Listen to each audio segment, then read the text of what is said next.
I was on with Nick yesterday at a podcast, and the mic was crapping out. So I bought a new mic. Apparently, I need to figure out how to make it work. So we're going to use the camera mic, and we'll go from there. So you wanted me to introduce myself. I'm new in the industry, trying to make a name for myself. Thought I hang with you guys, kind of piggyback along what you guys are doing. Maybe I can figure something out and a job or something. You're far too humble there, Todd. And the whole thing about putting a name to a face, you didn't need that from me. So only one of us is a Hall of Famer here in this stream. Exactly. Todd and myself and Jacob can't have that claim. So, I think we could forgive you for being muted for the first few minutes with you gracing us. It's a beautiful microphone. I had it working yesterday. New technology isn't always it isn't always good, right? Or at least it takes a second from time to time. So. We're good. We'll use it. Yeah, we're all set. Exactly. We can hear you. I can hear Nick laughing right now. Sorry, Nick. That you don't need headphones to hear that one. But yeah, we are here to talk about some sleeper hitters for fantasy baseball coming up in the coming season. It's crazy to think that it's already February. We will have MLB action this month. Granted, it's still a few weeks away, but it's very exciting to look forward to it. Steve, I want to start off with you because I think we need to establish a baseline with this panel. What, in your definition, what is a sleeper? Yeah, I mean, I remember it's ironic. Like the first fantasy baseball podcast I listened to was like Sleeper in the Bus. Like the sleeper was in the name, and that sort of was the term that I grew up on in becoming a fantasy baseball player and analyst. And it will always, be guys that you could go into your draft that no one really heard of, or a name that may not make the room excited when you draft them. But now that's no longer the case. There's so much info out there. The game is so popular, and everyone in the industry and just in your fantasy draft in general is just super sharp. So the term sleeper kind of almost doesn't exist anymore, or at least it's kind of new to me. Or there's a new definition to it, and that's basically anyone at their value that you need to pay for in the draft, whether it be an auction or a draft or draft price, ADP cost, that could provide value. And as long as you can justify that yourself, that there's value there, they could be a sleeper. And it doesn't have to be late round picks now anymore. I think that's what the old definition of a sleeper was, when I first started playing 15, 20 years ago, to now it's really, a sleeper can be anywhere. I know, not to get too far ahead of ourselves, but there's some guys that we have here on our rundown that aren't going late, that are going early, and I think they could still be a sleeper. So in short, anyone that could provide value at their draft cost, I think qualifies as a sleeper in my mind. All right, Todd, I know you're a newbie here and everything. So what do you think is a sleeper? I'm really nervous, guys. I'm sorry. I hope I don't screw up. All right, the thing is, the expression came from "don't sleep on this guy." Yeah. Okay. So, and then we just took that. We just then took sleep and ran with it and made up our own definition. Like we try to. So the definition is the same. Don't sleep on this guy. Don't forget about this guy. So the whole we call him a sleeper. Therefore, no one we kind of made up a definition. Anyway, yeah, it's someone who I don't like the word value. It's past tense. I'm not going. I don't. I don't look for value. I look for potential. I don't know if it's a value pick. I don't know. Because we don't know until the end. So I don't like using the word value. I look for potential profit, potential stats, etc. So I someone who I feel is going to help my team more than you feel is going to help yours. And then it's a matter of, all right, we know ADP, we know the market. Then it's a matter of playing chicken, right? If I got someone ranked 50 and the market probably ain't going to take them to 120, I'm not taking them at 51, right? But where do I fall in between? So that becomes a challenge. It's one thing to identify all these guys that we're going to talk about in the next, 15 52 minutes, whatever it might be. 50, giving Nick 2 minutes to come on and yell at me from my mic. But it's another thing to know how to put them on your team and to assimilate a team using them. I think sometimes we get too wrapped up in our sleep. I think these 5 guys I need to get these 5 guys. They're my sleepers. Well, you do it at the expense of putting together a team around them sometimes. So these are names, people hear the names, jot them down. Do you agree? Do you disagree with us? Whatever reasons we're giving. And then it's up to you folks to figure out how you want to put in your team. It's a silly thing to say. I kind of say, if we all walk into a draft with the same cheat sheet, 15 of us, one of us is going to think the person that wrote the cheat sheet's a genius. Another one's going to think we're an idiot. And the other 13 are going to be somewhere in between. So it's what you do with it. It's not, here are the sleepers. Okay, great. Now you got to build your team.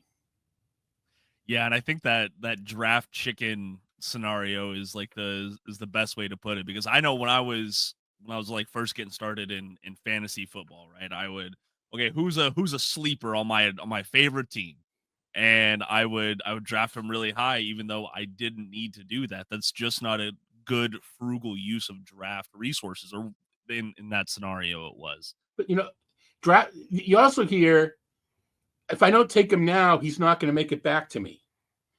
Okay, great. But if he's not worthy of that pick, then don't take him then. I don't care if he's not coming back to you.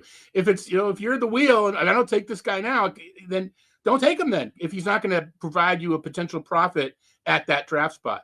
And, profits air quote too, because it's not, a better player can help a certain, or lesser player can help a certain build, et cetera, et cetera, et cetera. But you know what I mean? It's in a vacuum, because he won't make it back to me is not enough of a reason.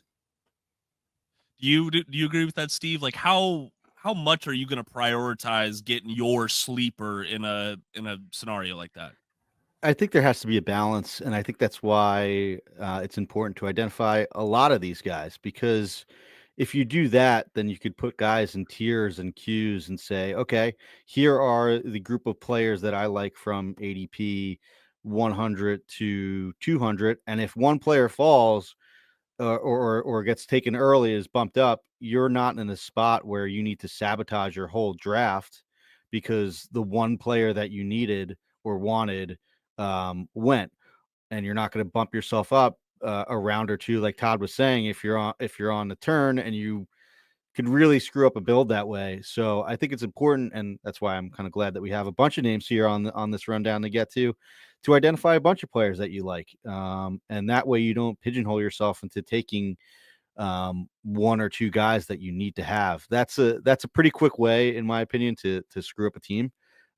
If you say, okay, I absolutely need this guy at all costs, no matter what happens, you're not really allowing yourself to adjust to the room and to build and to your team even, right? If you have a player that you like, that's steal heavy, or that provides steals, and your team for whatever reason is good on steals, and you're weak in another category in the middle of your draft, you shouldn't really be doing that based on what you've built so far. So kind of echo what Todd says, but that's that's why he's a Hall of Famer, and we're following him despite his claim to be a rookie here. So yeah.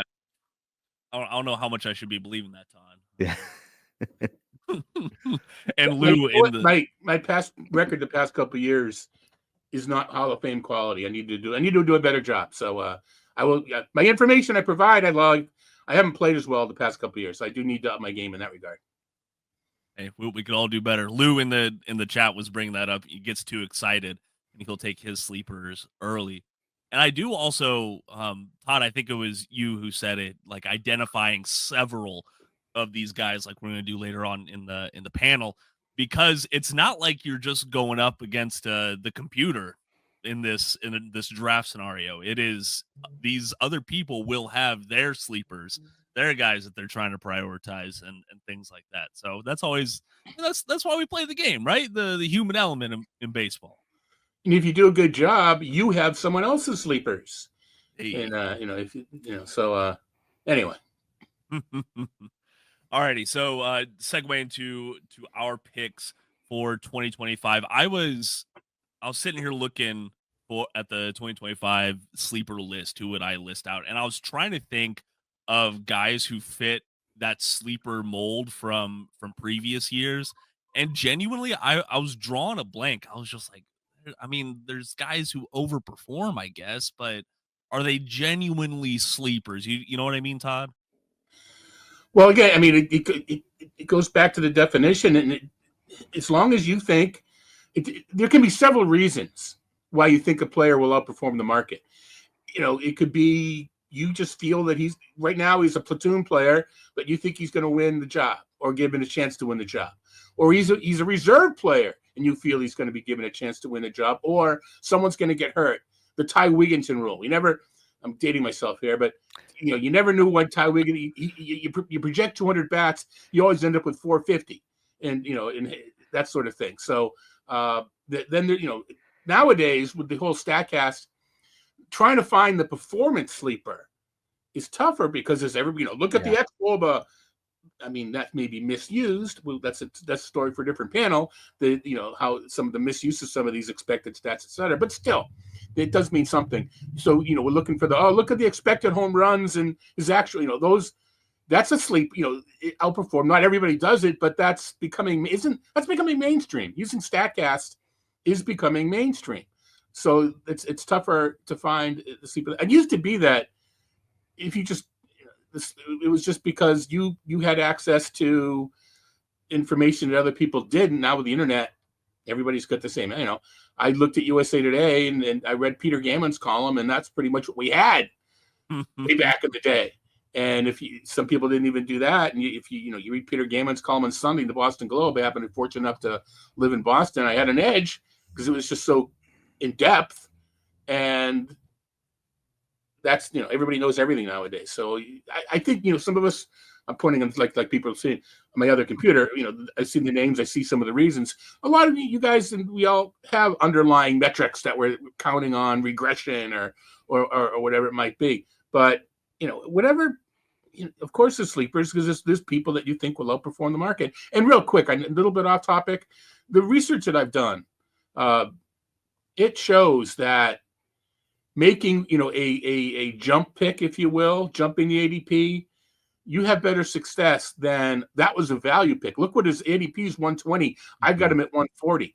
The research I've done in the main event, NFBC main event, shows there's actually a better success rate on jumping the ADP than it is the so-called value pick. So that doesn't mean again, you got to jump within reason. Yeah, this is anecdotal, but if you're in an NFBC draft and you're just taking the guy constantly at the top of the queue because they're falling, and it's like, oh wow, this guy is available 50 picks post ADP, you're probably not going to build a winning team. There needs to be risk taken. I agree with that, Todd. Not a lot, not as much as people think. Talk to anybody that's competed at the higher end, and they'll say, play it safe. Maybe risk later. Sure. But I think that is overblown. I need to take Ellie De La Cruz first because I need, no, you don't. And it's not. I mean, I haven't had the main event success to be able to talk first person about it. But everybody I've talked to, they will tell you to a man or woman, don't be risky early. Okay, I like it. And listen, I haven't had that higher elite success that you're talking about, Todd. But I mean, it's just like real life baseball. Some of these teams are just winning in the margins so often, and that's how it translates to on-field success. I mean, how many of these? It wasn't the superstars that defined this past year's World Series, as much as we want to say it. It was some of those role players who really had big roles and took another championship back to the Los Angeles Dodgers. All right, before we get to our picks, I do want to remind folks who are watching that PitchCon is completely free, but we are here for a bigger purpose. We are helping to raise funds to help fight ALS, and we do need your help to get there. Every single dollar that you donate during PitchCon 25 goes to the ALS One to fund research, care, and support for those battling the disease. Whatever you can donate, go ahead, do it. It does make a difference. Just make sure you check out the links below to donate. All righty, Todd. So it's rookies first, trying to give you as much. It's kind of like the bumpers on the bowling alley, if you will. Appreciate that. Yeah. I want you to make that. I want you to be able to make your sleepers known before Steve and I get a shot at it. So Todd, please take it away. I didn't go into as much detail as far as backing the guys up.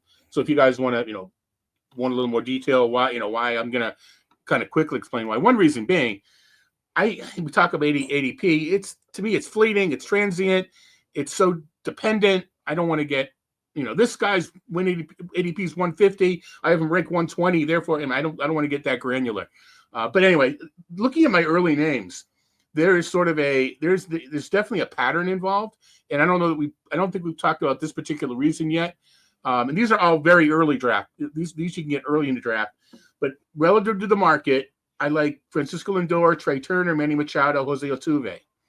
What are they all in common? They're all a little bit older. They're all being given a bit of a age penalty, or are they on the decline? Or if they were 5 years younger, it would be considered regression. And here go against the ADP. People do like to take chances, and one reason being is they're in multiple drafts. So it's not like, in this draft, I'm going to take a chance here, take a chance there, and all it takes is one person to like a guy and push him up. So relative to the market, that's sort of one of the first things I look at early. I do like some of the older, maybe because I'm older, I'm an older rookie, like some of the older, tried and true players. Now, a guy like Trey Turner, was it an off year? Or is that the beginning of a decline? There's some risk involved, but the price has been falling on Turner. So every pick he falls, a little bit of the risk is baked in. So that's one of the first things early on. Will look for an edge in a older player who I think still has it. Trey Turner ran before he got hurt last year. He didn't run when he got back, and he ran in September. Anecdotal narrative more than numbers, yeah. But I think when he was healthy, he ran. So I'm looking forward to seeing that. Steve, you might have something else to say about this. I was surprised to see Turner listed as a sleeper, but I did really underestimate that it's not really a fantasy slide, if you will, but it's kind of been stepping down over the past 3 seasons, I would say. So it does make sense that maybe he is going a little bit later in drafts. And Todd, you spoke about that age penalty, just because they're not as sexy. They're not as sexy as a well, Bobby no, wait, Witt Trey Jr. Turner is sexy. Come on, no slide. Yeah, When that you said, slide. double entendre with the fantasy slide there. That was an unintended humor there. All right, so the thing with Turner I'm talking about too is, all right, he's going, I don't know, 28, 29, 30, 31. If I am in the middle of the first round and I get a power guy, I have no problem taking Turner in the middle of the second round to get some power speed balance. I know we're not talking about draft construction necessarily. I don't believe you need. I think people are trying too hard to seek balance. You cannot stay 100% balanced throughout the course of the draft. So why try at the beginning? You can make it up later. But anyway, the point. So that's the thing. If I'm not going to wait. Oh no, you could have waited to pick 30 for Turner. If I get him ranked 20th, I'll take him in the middle of the second round and balance. I'm trying to, Jordan Alvarez, or who else might I take 7, 8, or 9? Because there's so many speed guys there. Is there a more of a Mookie Betts who runs a little bit? But yeah, I think he can balance out a power guy early. Okay, Steve, what say you? I totally agree with that. The fantasy baseball community is ageist. We like our young superstars, up and coming players, especially nowadays with, Statcast and the sliders and pitcher list, numbers that are all bright red. And we tend to ignore guys that have been around. And I think that is a great way to find potential value, like you said, Todd. I think back to, the late career of David Ortiz, where this was this older guy and he was a util only and would constantly provide, 4 category first round numbers year in and year out and consistently be a 4th, 5th round player due to his age and, lack of position eligibility. And I think there's just a great way to find value in those guys. And a lot of these guys that Todd listed, like, yeah, we talk about aging curves and how projections aren't as stable as guys get into their 30s, early 30s, mid 30s. But for these guys, we're talking about like potential Hall of Famers that age a little differently than the average baseball player. So I think this is a great group to keep in mind, and definitely guys that I would consider sleepers. I think there's a great list there. Todd, who do you have on your next tier of sleepers, if you will? Okay. You mentioned David Ortiz. I think one of the great dynamics of early drafts is, all right, Shohei Ohtani notwithstanding, he's a UT. You got Kyle Schwarber, Marcelo Zuna, and Brent Rooker all go into the season UT only, and they're all, their numbers alone, they're top 50 players. Mm-hmm. I think it's a great dynamic. Is someone when do you accept that utility clogging your utility? How much of a discount you need to give to some of these guys? So I've got Rooker and I've got Ozuna down because I think people penalize these guys clogging utility. There is so much multiple position eligibility nowadays that you almost have to purposely not draft multiple position eligibility to not have it. You just stumble upon it. And so in Brent Rooker, you guys agree that it's probably not going to take long before he gets outfield eligibility. No, they've already talked about him playing the outfield already. So yeah, right. Yeah. So all right, so I had to draft UT only, and maybe it handcuffs me just a little bit early. But before you're long, he's 5 or 10, depending, your rules. Rule book is 5, NFBC's 10. In April, he's going to have outfield eligibility. So I think that's a great guy. And Ozuna is just so solid. And we're not talking personality. We're talking baseball. As long as he's putting on a uniform, that's what we're talking about. So solid and so consistent. So don't want to see him with a glove. Do not want to see him with a glove. But we don't have to. So and I'll add in for this tier. I'll add in Marcus Semien because he's back to the old guy that I don't think is falling as much as we used to. Then I do get into some other type of guys that we can let you guys talk about yours. Then I can slip in these guys later. All right. One before I'm going to pull one out. One of those guys that you have listed here, Todd, because I did want to ask about Christian Walker, and I was curious. Like we spoke about our sleeper definitions and things like that. How much did him moving to, I think you say it, Dakin Park now? It's not Minute Maid anymore. They changed the name, unfortunately. Moving to the Houston Astros home stadium, how much did that impact his fantasy value in your eyes? So I put out this magazine, and the top it says, why you should draft Christian Walker. It also says Framber Valdez. Anyway, I love Walker this year. I have him ranked 3rd round, and he's going a lot later. I factor Parks. I factor in Parks for sure, and it's an upgrade, but the park actually plays slightly pitcher friendly, but it's home run friendly for someone like Walker who can reach out and touch the. Are they still called the Crawford boxes, or are those changed too? Yeah, those are still the Crawford boxes. Yeah. So there's definitely a park upgrade from Chase Field, but I just think Walker in general is underappreciated. And it's one of those, if he doesn't pop anywhere, he's just really consistent and really good and really durable. Defense is great. Keep him in first base, keep him in the lineup. I just think he's one of those boring guys that, I agree. I don't want to go overboard with risk. You do need to start taking chances later on in the draft. It's just early. I don't think you need to. And Walker is not taking a chance.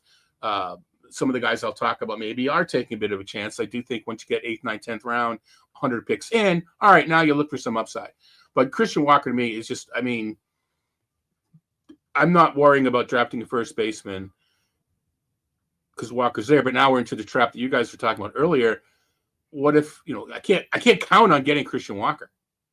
What if someone else likes him too? What if someone read my magazine and notice that I talk about him all the time in there. Well, I have to make sure if I'm going to pass on Freddie Freeman or if I'm going to pass on Bryce Harper early because I want to get Walker, there better be some other first baseman that I like. And they're not necessarily sleepers, but that's part of team construction. There better be other options, Tristan Cassis, and there are some other. There happen to be, there are some other first basemen I happen to like a little bit later.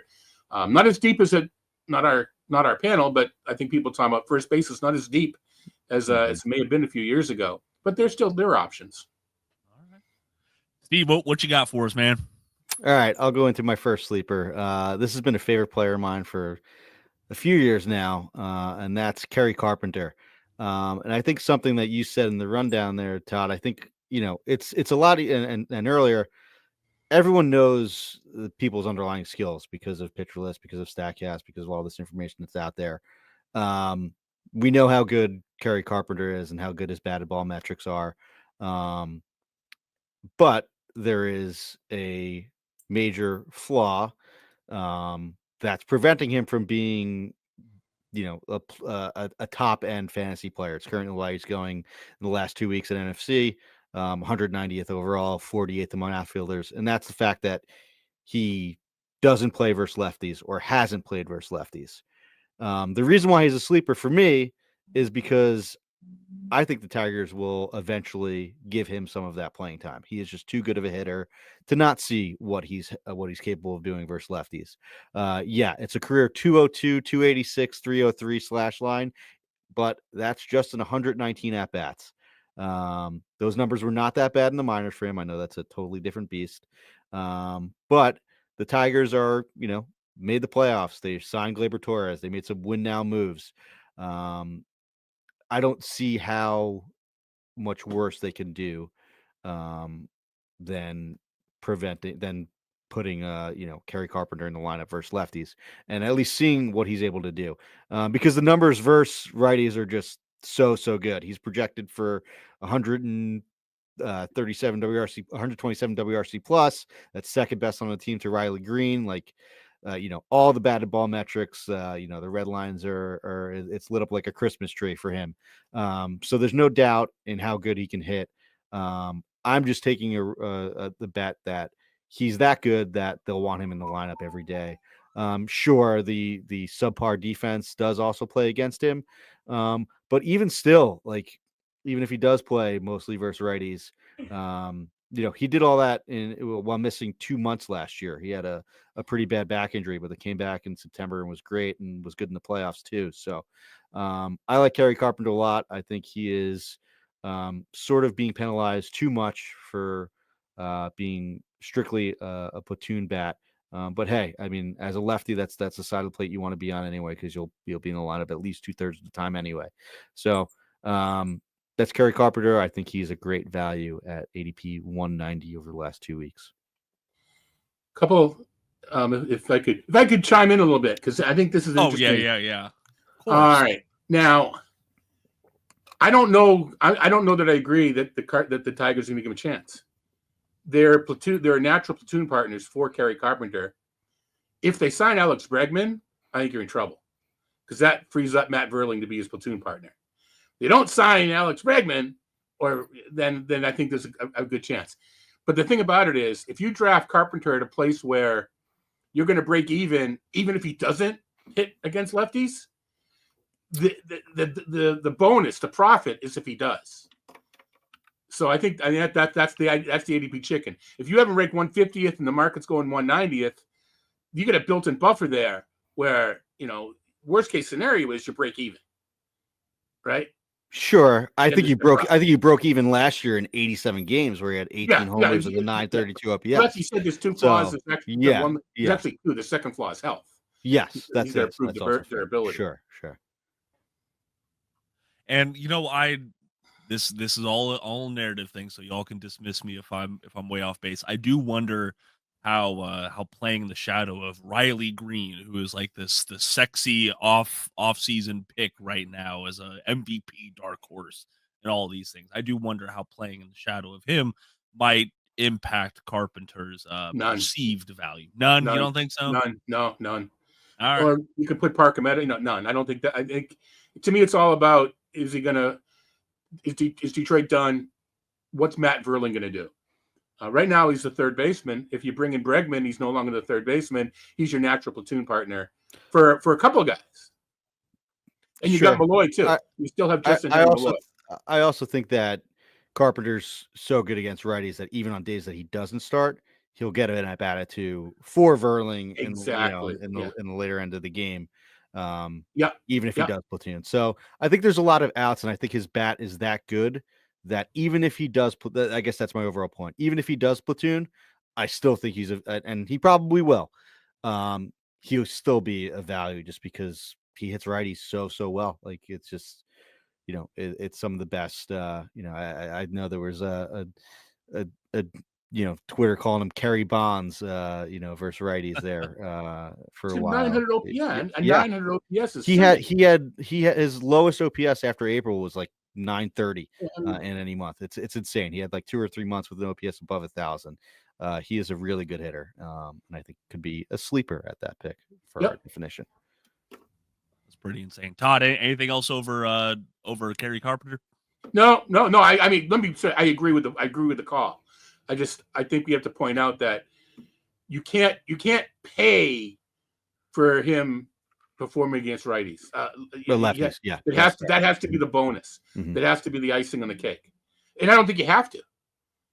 You don't have to pay. He's going as the 40. He's going as the 40th outfielder right now. Yeah, you don't have to pay. That's outfielder 4 in a 12-team league, or 3.5 in a 15-team league. And if people are looking for steal at that point, and he doesn't give you them, it helps you pave the way to get him.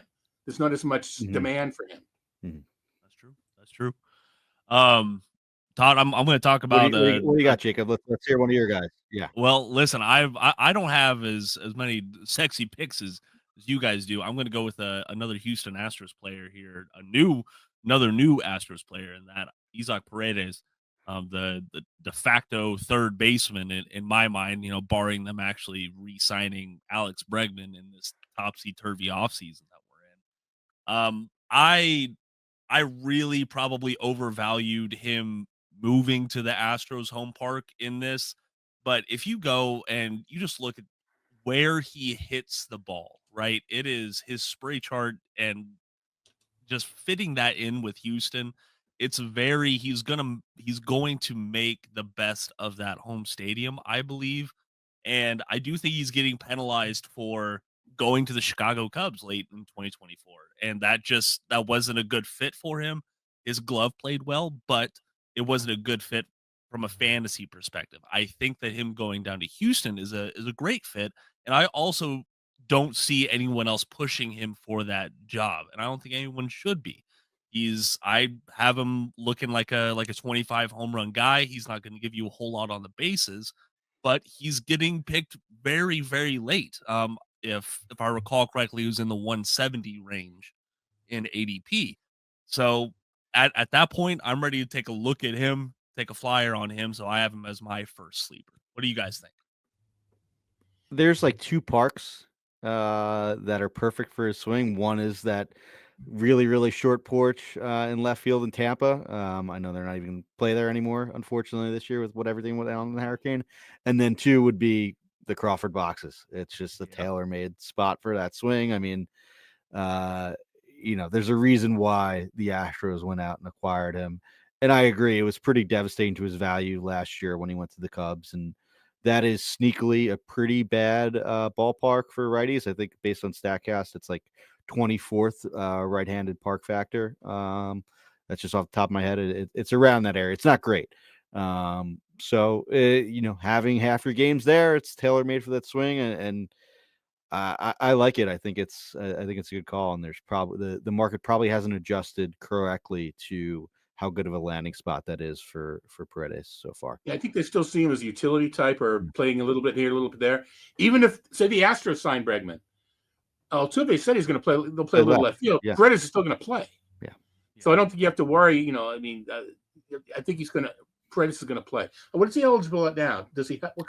Does he have multiple? He has to. No, only third base. He only played third last year. Yeah, well, 17 at first. So In some like Tout Wars, he's used 15. So some leagues, first base, but yeah, only third base. But he's played second in the past. So if Altuve is indeed going to play a little bit of left field, Paredes is going to play.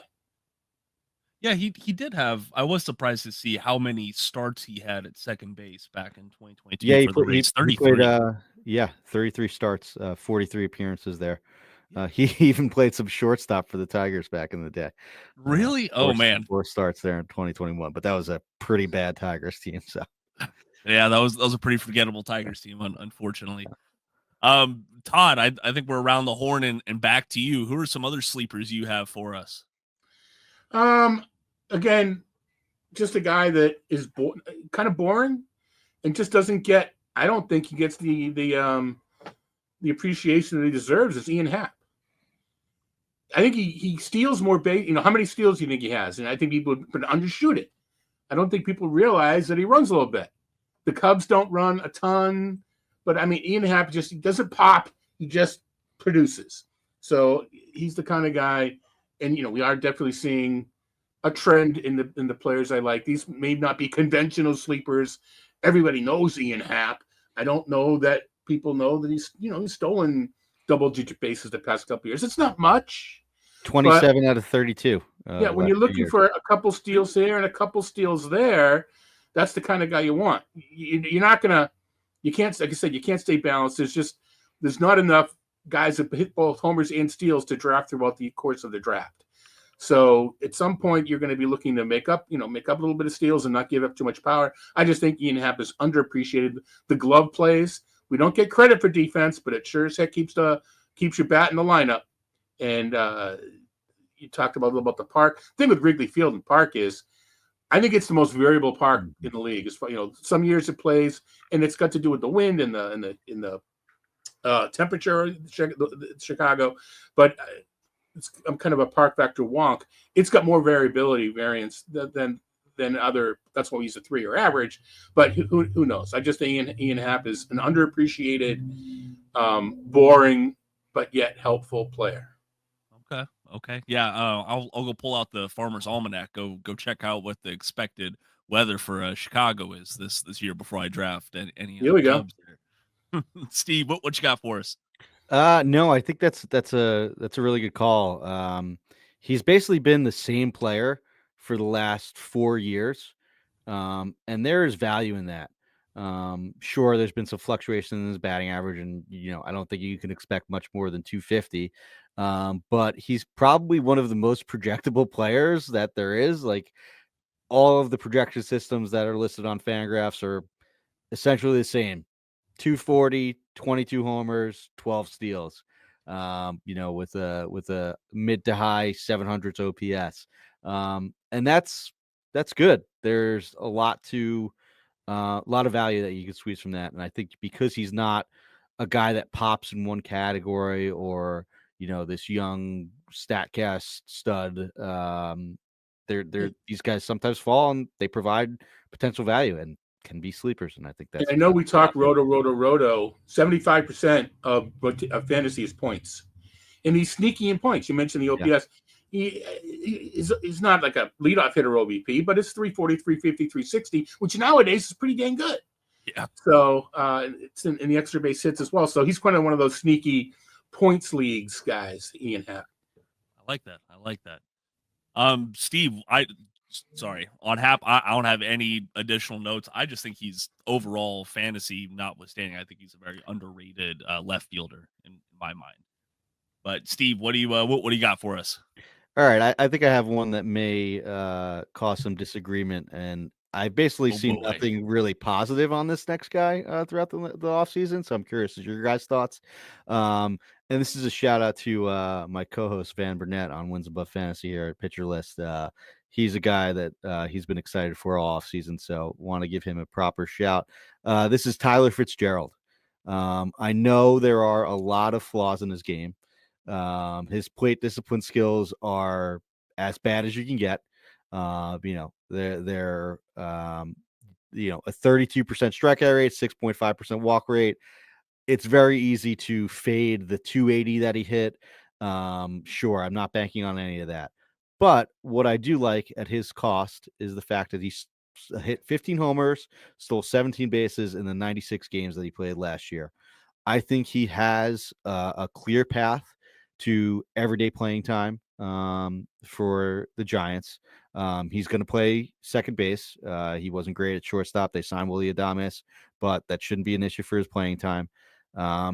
And yeah, I'm not buying anything for batting average, but I think the power and the speed are legit. The sprint speed is elite. It's top end. It's like 99th percentile, and with his swing speed metrics, the sweet spot percentage, and if you look at his spray chart, he looks a lot similar to a guy that you just talked about, Jacob. He looks like an Isaac Paredes, and I know that San Francisco isn't a great place to hit, but it is much better for righties. You're not dealing with that triples alley or that big wall out there in right field. So I think with a full slate of playing time, which I don't see any reason why the Giants wouldn't play him every day. I know that they're not really like a rebuilding team or really a true contender, but he's 27 years old. He was interesting in the small sample last year with full playing time. I think the floor is like 2020. And maybe it could be sort of like a high end Willie Adames year, with maybe a little more speed if everything goes right for Tyler Fitzgerald. So sure, there's a lot of warts in his game, but I still think that there's a good potential value for where Tyler Fitzgerald is going in drafts currently. Todd, do you have anything on Fitzgerald before I jump in?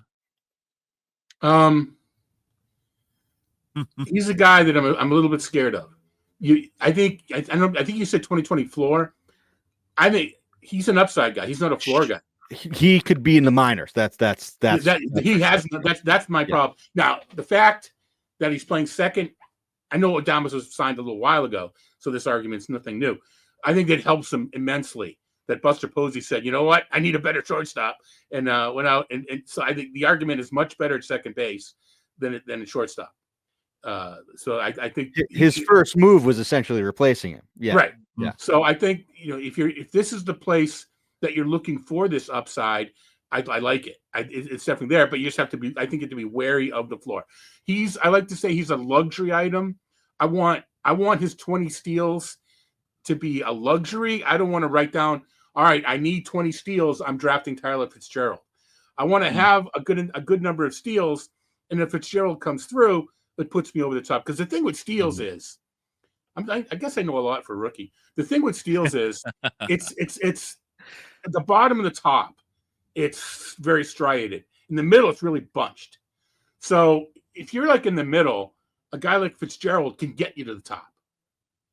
And so I agree 100%. Now I want him as my middle infielder, not my second baseman. You want him as an MI, yeah, for sure. That goes plus he's going to be second base shortstop eligible, which is really nice as your middle infielder. Anyway, so I agree 100% with the call, but let's not get so excited that we forget the fact, as you said, the floor is the minor leagues. And that means what? That means that Brett Wisely's your second baseman, so he's got a leash. Yeah. He does. He does have a leash, and it is. Steve brought up that 2020 range, and I was really surprised to see Fitzgerald's projections because, listen, I remember looking at him late last year, and I was just like, man, this is a strikeout rate above 30. The BABIP's abnormally high. Like this is a guy I'm probably going to be fading. But then you go look at all the projections, and it's like 19, 19, 18, 21, flirting with that coveted 2020 club.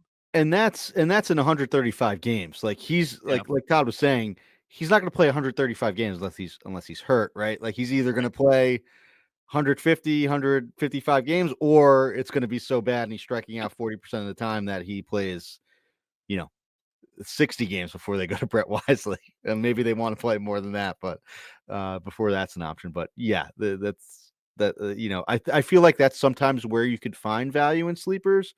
It kind of happened with Ellie last year, right? Like these projection systems were torn on him. They saw this short track record and high strikeout rate, and they kind of were, the way that they projected him was, okay, let's give him 135 games, which Ellie was never going to play 135 games. He either was going to take off and do what he did last year, or be in the minors.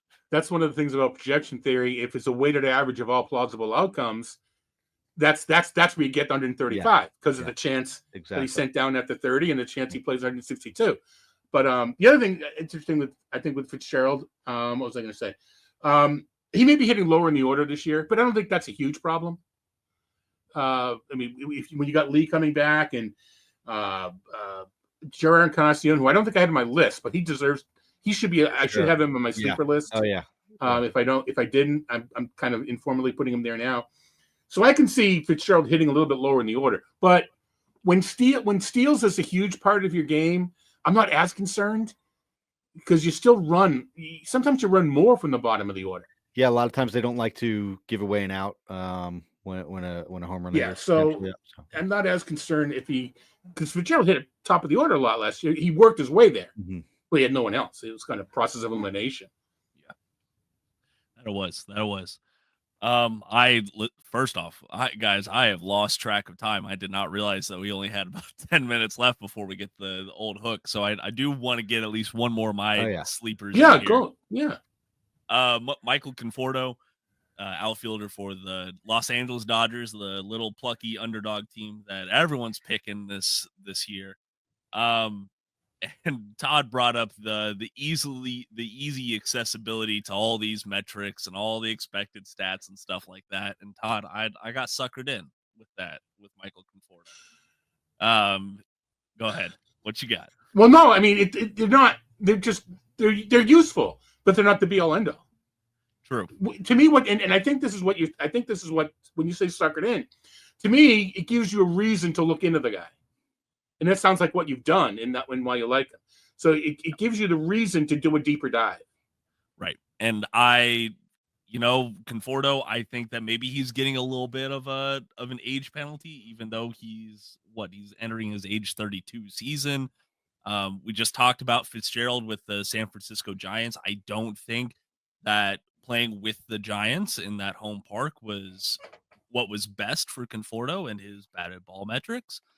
Going with the Dodgers, there is an easy path to consistent playing time. At least I'm not saying he's going to play 150 games, but he's down there in the 120 range. I would put him at, and he's going very, very late in drafts. It is like he's in the 200 plus range right now. So this is a deep sleeper in my opinion.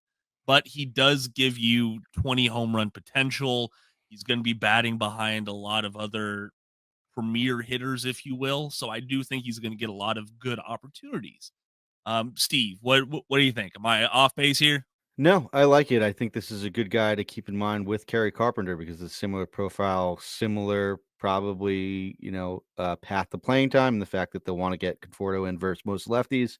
And it looked like Conforto's metrics under the hood were back to what they were before that massive shoulder injury, right? Like it took essentially 2 years for him to get back to normal. 3 really, even because he missed all of 2022. But the barrel rate, the hard hit percentage, the max EV is all in line with what it was in 2022 and 2019 when Conforto hit 33 homers with an 856 OPS. I know rabbit ball year, but he still did hit 28 and 27 the 2 years prior too. So it looked like he was well on its way to a breakout at that point before that shoulder injury happened in 2021. So that's encouraging. And, the Dodgers get a lot more out of these guys, even though it is such a crowded lineup. They are able to, find playing time and do it wisely and get Conforto in, the most at bats in those situations because you don't necessarily want him hitting lefties, right? Same thing. There's a bit more of a sample size of him struggling more there. So I like it. And I think it's a good guy to keep in mind, like that you don't pigeonhole yourself. Hey, you wanted a potential power bat in the outfield. Kerry Carpenter went a little bit earlier. Okay. We have Conforto a few rounds later. I think it's a good guy to keep in mind with that. He's become like the David Peralta of today's game where I like that. This is draft and hold season. So, you dovetail a couple of picks. This is a high upside outfielder who may not play. And my next pick is Michael Conforto. Because if this guy doesn't play, I got Michael Conforto. And at some point, someone's going to get hurt. Don't worry, I'll put Michael Conforto in. So I mean, that used to be my David Peralta. Is that it's more of an insurance policy, but it's one that's going to be needed a lot. Plug in Conforto for those 4 righties that he plays a week, and you're set. You talk about the lineup, whatever. I mean, so he hits 7th or 8th. That lineup's going to turn over. I'd rather 7th or 8th for the Dodgers than 3rd for the White Sox. Yeah, because it's going to turn over so much and so many opportunities. So to me, that's not as much of an issue. And I think who did we talk about? Carpenter, O'Hearn. I mentioned they're going to keep strict platoon. So if Conforto doesn't start because there's a lefty on the mound, he's going to be pinch hitting in the 7th or 8th inning and probably staying in the game. That's a good point, Todd. And also Aaron in the chat did bring up a good, way to frame this, that Conforto is a good for like a 15-team league, but not so much for a 12-team league in a conventional standard. He's just not getting that playing time. Right. So just wanted everyone to be aware of that, because man, there are so many different avenues in fantasy baseball. You can go down so many different ways the leagues are set up that not every sleeper is a good sleeper in your league. So make sure you do your research. Sure. Todd, I think we got time for one more from the rookie here.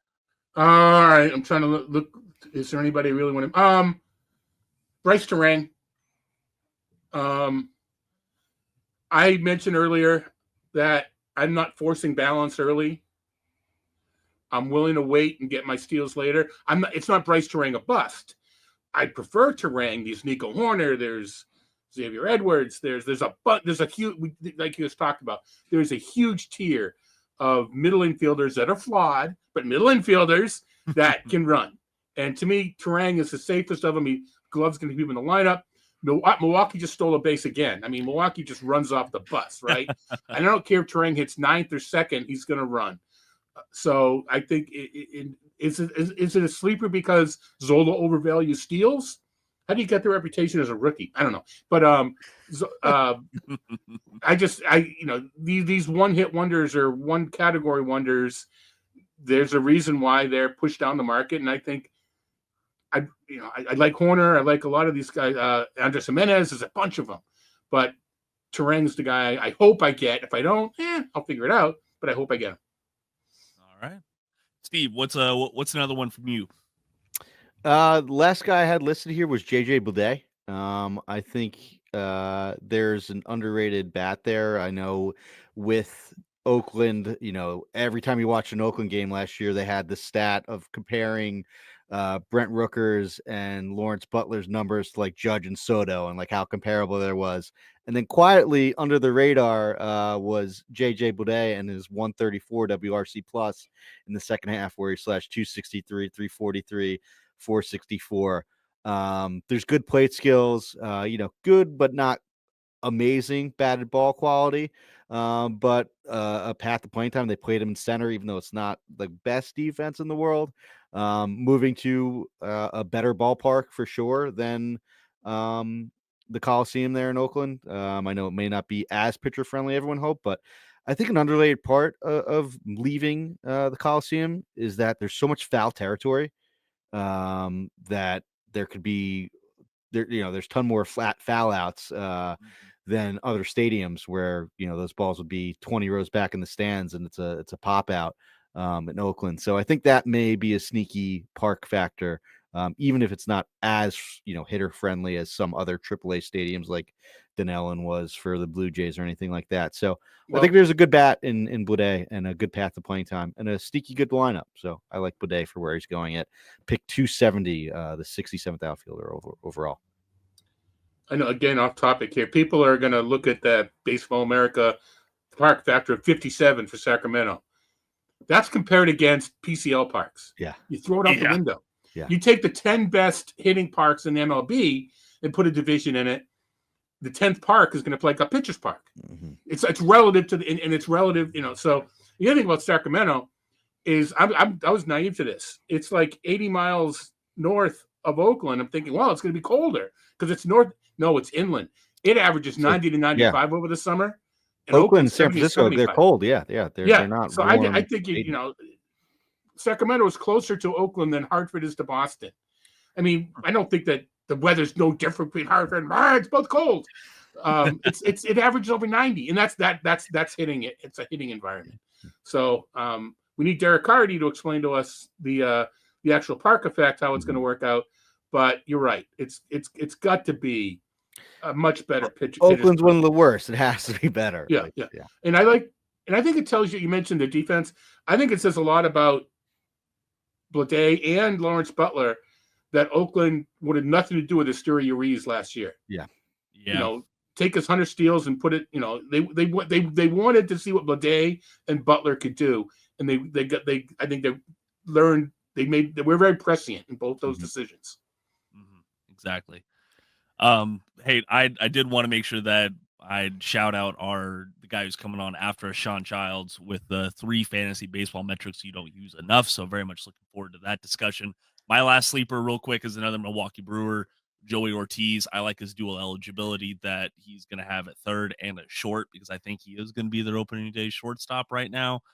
The speed isn't amazing, but I think he's in that 12 to 15 range, similar for the home runs. What you got, Todd? Milwaukee 12 to 15 is 25 to 30. And I'm serious. I mean, Milwaukee, I mean, with the pitch clock and how much they like to run. Yeah. Yeah. That's a good point. Sneaky good bat speed for Joey Ortiz too. Surprising max EV and like 71st percentile bat speed. So maybe a little more pop there than you would. We don't know yet. No, we don't know yet, but the underlying metrics maybe shows that there could be. Yeah, because I'm convinced that bat speed's it has to do with the strength of the player, and he's not a big guy. So I think we need to learn more about bat speed before we can start making. I think it's a fulcrum. The entire body, it's just not the it's MV. We're forgetting the M part.